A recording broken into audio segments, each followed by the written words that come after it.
ಎಲ್ರಿಗೂ ನಮಸ್ಕಾರ. ಎಲ್ಲರಿಗೂ ಉಷಾ ಅಂತರಂಗ ಯೂಟ್ಯೂಬ್ ಚಾನಲ್ಗೆ ಸ್ವಾಗತ. ಯಾರೆಲ್ಲ ಫಸ್ಟ್ ಟೈಮ್ ಚಾನಲ್ನ ನೋಡ್ತಾ ಇದ್ದೀರಾ ಅಥವಾ ಸಬ್ಸ್ಕ್ರೈಬ್ ಮಾಡ್ಕೊಳ್ದಲ್ಲೇ ನೋಡ್ತಾ ಇದ್ದೀರಾ ಅಂದರೆ ಚಾನಲ್ನ ಸಬ್ಸ್ಕ್ರೈಬ್ ಮಾಡಿ, ಹಾಗೆ ಬೆಲ್ ಐಕನನ್ನು ಕೂಡ ಆಲ್ ಅಂತ ಸೆಲೆಕ್ಟ್ ಮಾಡಿ. ನಿಮಗೆ ನನ್ನ ಚಾನಲಲ್ಲಿ ರಾಜ್ಯ ಸರ್ಕಾರ, ಕೇಂದ್ರ ಸರ್ಕಾರದಿಂದ ಬರುವಂತಹ ಹೊಸ ಅಪ್ಡೇಟ್ಸ್ ಆಗಿರ್ಬೋದು, ಅಥವಾ ಹೊಸ ಯೋಜನೆ ಬಗ್ಗೆ ಮಾಹಿತಿ ಆಗಿರ್ಬೋದು, ಪೋಸ್ಟ್ ಆಫೀಸ್ನ ಸ್ಕೀಮ್ಸ್ಗಳಾಗಿರ್ಬೋದು, ಪ್ರತಿಯೊಂದನ್ನು ಕೂಡ ಅಪ್ಡೇಟ್ ಮಾಡ್ತಿರ್ತೀನಿ. ಚಾನಲ್ನ ಸಬ್ಸ್ಕ್ರೈಬ್ ಮಾಡ್ಕೊಳ್ಳೋದನ್ನ ಮರಿಬೇಡಿ. ವಿಡಿಯೋಸ್ ಇಷ್ಟ ಆದರೆ ಲೈಕ್ ಮಾಡಿ, ಹಾಗೆ ನಿಮ್ಮ ಅನಿಸಿಕೆ ಅಭಿಪ್ರಾಯನ ಕಮೆಂಟ್ ಸೆಕ್ಷನಲ್ಲಿ ತಿಳಿಸೋದನ್ನ ಮರಿಬೇಡಿ. ಹಾಗೆ ನಿಮ್ಮ ಫ್ರೆಂಡ್ಸ್ ಆ್ಯಂಡ್ ಫ್ಯಾಮಿಲಿಗೂ ಕೂಡ ಶೇರ್ ಮಾಡಿ. ಬನ್ನಿ ಇವತ್ತಿನ ವಿಡಿಯೋನ ಶುರು ಮಾಡೋಣ. ಇವತ್ತಿನ ವಿಡಿಯೋದಲ್ಲಿ ಗೃಹಲಕ್ಷ್ಮಿ ಯೋಜನೆಯ 27ನೇ ಕಂತಿನ ಹಣ ಎಲ್ಲರಿಗೂ ಬಂದಿದೆಯಾ? ಹಾಗಾದರೆ 28ನೇ ಕಂತಿನ ಹಣ ಬಿಡುಗಡೆ ಆಗಿಬಿಟ್ಟಿದೆಯಾ? ಬಿಡುಗಡೆ ಆಗಿದ್ರೆ ಯಾವತ್ತು ಬಿಡುಗಡೆ ಆಗಿದೆ? ನಿಮ್ಮ ಜಿಲ್ಲೆಗಳಿಗೆ ಯಾವಾಗ ಬರುತ್ತೆ? ಸೊ ಇದ್ರ ಬಗ್ಗೆ ಎಲ್ಲ ಸಾಕಷ್ಟು ಸೋಷಿಯಲ್ ಮೀಡಿಯಾದಲ್ಲಿ ವಿಡಿಯೋಸ್ನ ನೋಡ್ತಿರ್ತೀರಾ. ಹಾಗಾದರೆ ಯಾವ್ದು ನಿಜ ಯಾವ್ದು ಸುಳ್ಳು ಅನ್ನೋದನ್ನ ಈ ವಿಡಿಯೋದಲ್ಲಿ ಪರ್ಫೆಕ್ಟಾಗಿ ತಿಳಿಸ್ಕೊಡ್ತೀನಿ. ಸ್ಕಿಪ್ ಮಾಡ್ದಲೇ ಸಂಪೂರ್ಣವಾಗಿ ನೋಡಿ.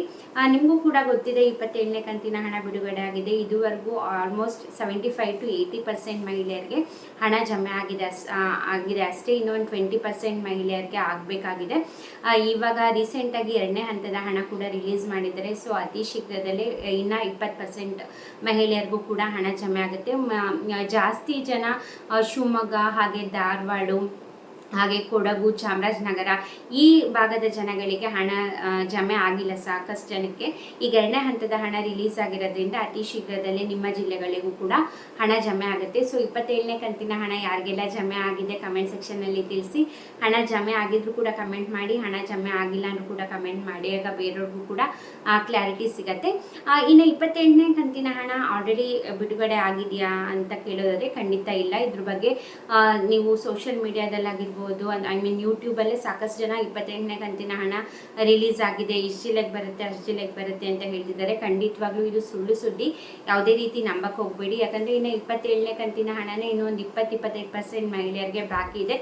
ಈಗಲೇ ಅವ್ರು ರಿಲೀಸ್ ಮಾಡಿಲ್ಲ, ಇದ್ರ ಬಗ್ಗೆ ಅಪ್ಡೇಟ್ ಕೂಡ ಕೊಟ್ಟಿಲ್ಲ. ಮೇ ಬಿ ಈ ತಿಂಗಳ ಲಾಸ್ಟ್ ಅಥವಾ ಮಾರ್ಚ್ ಎಂಡ್ ಅಥವಾ ಏಪ್ರಿಲ್ ಫಸ್ಟ್ ವೀಕಿಗೆ 28ನೇ ಕಂತಿನ ಹಣ ರಿಲೀಸ್ ಆಗೋ ಚಾನ್ಸಸ್ ಇರುತ್ತೆ. ಸೊ ನಂಬಕ್ಕೆ ಹೋಗಬೇಡಿ. 28ನೇ ಕಂತಿನ ಹಣ ರಿಲೀಸ್ ಆಗಿದೆಯಂತೆ, ನಮಗೆ ಯಾಕೆ ಬಂದಿಲ್ಲ ಅಂತ ಚಿಂತೆ ಪಡೋಕ್ಕೆ ಹೋಗಬೇಡಿ. ಯಾಕಂದರೆ ಹಣನೇ ಇನ್ನೂ ರಿಲೀಸ್ ಆಗಿಲ್ಲ. ಸೊ ಹಾಗಾಗಿ ಈ ತಿಂಗಳು ಮಾರ್ಚ್ ಎಂಡಿಗೆ ಅಥವಾ ಏಪ್ರಿಲ್ ಫಸ್ಟ್ ವೀಕಿಗೆ ಹಣ ಬರುವಂತಹ ಚಾನ್ಸಸ್ ಇರುತ್ತೆ. ಖಂಡಿತ ಮುಂದೆ ಅದ್ರ ಬಗ್ಗೆ ಏನಾರು ಅಪ್ಡೇಟ್ ಬಂದರೆ ಇಲಾಖೆ ಕಡೆಯಿಂದ ಖಂಡಿತ ನಾನು ನಿಮಗೆ ವಿಡಿಯೋ ಮಾಡಿ ತಿಳಿಸ್ತೀನಿ. ಸೊ 27ನೇ ಕಂತಿನ ಹಣ ಜಮೆ ಆಗಿದ್ರು ಕಮೆಂಟ್ ಮಾಡಿ, ಜಮೆ ಆಗಿಲ್ಲ ಅಂದರೂ ಕೂಡ ಕಮೆಂಟ್ ಮಾಡಿ. ಇನ್ನು ಈ ಗೃಹಲಕ್ಷ್ಮಿ ಯೋಜನೆಗೆ ಸಂಬಂಧಪಟ್ಟಂಗೆ ಸಾಕಷ್ಟು ವಿಡಿಯೋಸ್ನ ನೀವು ನೋಡಿರ್ತೀರಾ. ಪೆಂಡಿಂಗ್ ಹಣ ಏನಿದೆ ಒಟ್ಟಿಗೆ 6,000 ರೂಪಾಯಿ. ಮತ್ತು ಈಗ ಏಪ್ರಿಲಲ್ಲಿ ಹಣ ಜಮೆ ಮಾಡ್ತಾರಂತೆ, ಒಟ್ಟಿಗೆ 6,000 ಪೆಂಡಿಂಗ್ ಇರೋ ಅಮೌಂಟ್ ಎಲ್ಲ ಅಂತ ತುಂಬಾ ವಿಡಿಯೋಸ್ ಎಲ್ಲ ವೈರಲ್ ಆಗ್ತಾ ಇದೆ. ಖಂಡಿತ ಅದ್ರ ಬಗ್ಗೆ ಯಾವುದೇ ರೀತಿ ಸರ್ಕಾರದ ಕಡೆಯಿಂದ ಆಗಿರ್ಬೋದು, ಇಲಾಖೆ ಕಡೆಯಿಂದ ಆಗಿರ್ಬೋದು, ಅಥವಾ CM ಸಿದ್ದರಾಮಯ್ಯ ಸರ್ ಆಗಿರ್ಬೋದು, ಯಾವುದೇ ರೀತಿ ಅಪ್ಡೇಟ್ ಕೊಟ್ಟಿಲ್ಲ. ಪೆಂಡಿಂಗ್ ಹಣ ನಾವು ಒಟ್ಟಿಗೆ ರಿಲೀಸ್ ಮಾಡ್ತೀವಿ ಅಂತ.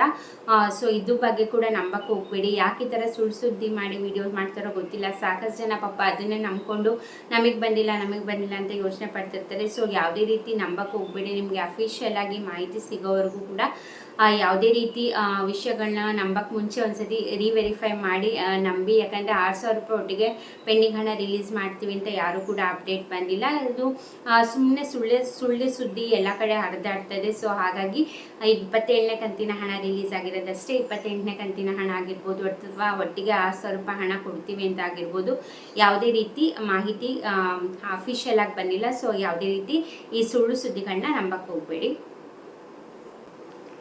ಇನ್ನು ಯುವ ನಿಧಿ ಯೋಜನೆದು ರೀಸೆಂಟಾಗಿ ಅಪ್ಡೇಟ್ ಬಂದಿರೋದೇನಪ್ಪ ಅಂದರೆ, ನಾನು ಕೂಡ ಇದ್ರ ಬಗ್ಗೆ ರೀಸೆಂಟಾಗಿ ವಿಡಿಯೋ ಮಾಡಿದ್ದೆ. ಯುವ ನಿಧಿ ಯೋಜನೆ ಹಣ ಕೂಡ ಬಿಡುಗಡೆ ಆಗ್ತಿದೆ ಅಂತ.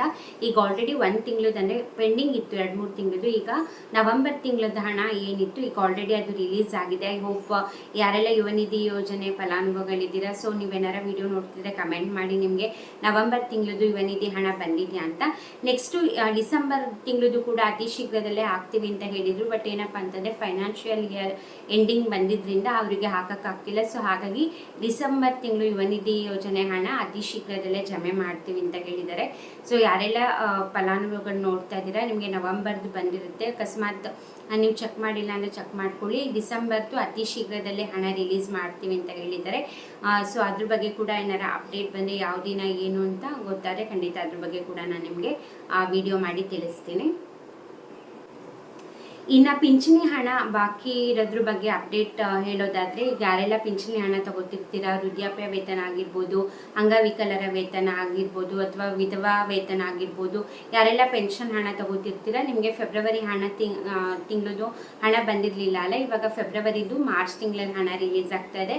ಅಕಸ್ಮಾತ್ ನೀವೇನಾರು ನಿಮ್ಮ ಅಕೌಂಟಲ್ಲಿ ನೀವೇನಾರು KYC ಮಾಡಿಸಿಲ್ಲ ಅಥವಾ ನೀವು ಆಧಾರ್ ಕಾರ್ಡ್ ಸೀಡಿಂಗ್ ಮಾಡಿಸಿಲ್ಲ ಅಂದರೆ ಆದಷ್ಟು ಬೇಗ ಹೋಗಿ ಮಾಡಿಸ್ಕೊಳ್ಳಿ. KYC ಅಥವಾ ಆಧಾರ್ ಸೀಡಿಂಗ್ ಮಾಡಿಲ್ಲ ಅಂದರೆ ನಿಮಗೆ DBT ಮುಖಾಂತರ ಹಣ ಬರೋದಿಲ್ಲ.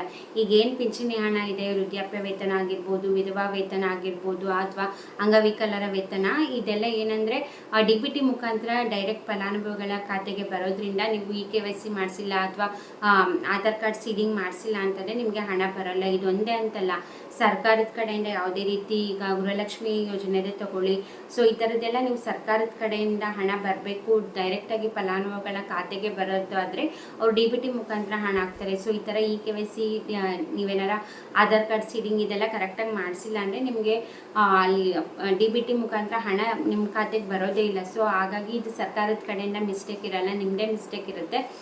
ಹಾಗಾಗಿ ಯಾರೆಲ್ಲ ಪಿಂಚಣಿ ಹಣ ತಗೋತಿರ್ತೀರಾ ಅಥವಾ ಸರ್ಕಾರದ ಯೋಜನೆ ಮೂಲಕ ಹಣ ತಗೋತಿರ್ತೀರಾ ಅಂದರೆ ದಯವಿಟ್ಟು ಅಪ್ಡೇಟ್ ಮಾಡಿಸ್ಕೊಳ್ಳಿ. KYC ನಿಮಗೆ ಮಾರ್ಚ್ 31 ಮಾಡ್ತಾ ಇದ್ದಾರೆ. ಸೊ ಅಕಸ್ಮಾತ್ ಮಾಡಿಸಿಲ್ಲ ಅಂದರೆ ಮಾಡಿಸ್ಕೊಳ್ಳಿ. ರೇಷನ್ ಕಾರ್ಡ್ ತಿದ್ದುಪಡಿ ಕೂಡ ಮಾಡ್ತಾ ಇದ್ದಾರೆ. ಮಾರ್ಚ್ 31 ಲಾಸ್ಟ್ ಡೇಟ್ ಇದೆ. ಇದ್ರ ಬಗ್ಗೆ ಸಾಕಷ್ಟು ವಿಡಿಯೋ ಮಾಡಿ ತಿಳಿಸಿದ್ದೀನಿ. ಸೊ ಯಾರೆಲ್ಲ ತಿದ್ದುಪಡಿ ಆಗಿರ್ಬೋದು, KYC ಆಗಿರ್ಬೋದು, ಹೊಸ ರೇಷನ್ ಕಾರ್ಡ್ಗೂ ಕೂಡ ನೀವು ಇ-ಶ್ರಮ ಕಾರ್ಡ್ ಇದ್ದರೆ ಅಪ್ಲೈ ಮಾಡ್ಕೋತಿದ್ದಾರೆ. ಸೊ ಯಾರೆಲ್ಲ ಮಾಡಿಸಿಲ್ಲ ಅಂದರೆ ಆದಷ್ಟು ಬೇಗ ಮಾಡಿಸ್ಕೊಳ್ಳಿ.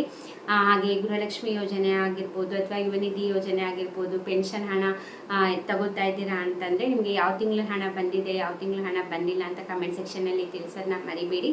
ಇದಾಗಿತ್ತು ಇವತ್ತಿನ ವಿಡಿಯೋ. ಇದೇ ರೀತಿ ವಿಡಿಯೋಗಾಗಿ ಚಾನಲ್ನ ಸಬ್ಸ್ಕ್ರೈಬ್ ಮಾಡಿ. ಈ ವಿಡಿಯೋ ಇಷ್ಟ ಆದರೆ ವಿಡಿಯೋಗೆ ಲೈಕ್ ಮಾಡೋದನ್ನ ಮರಿಬೇಡಿ.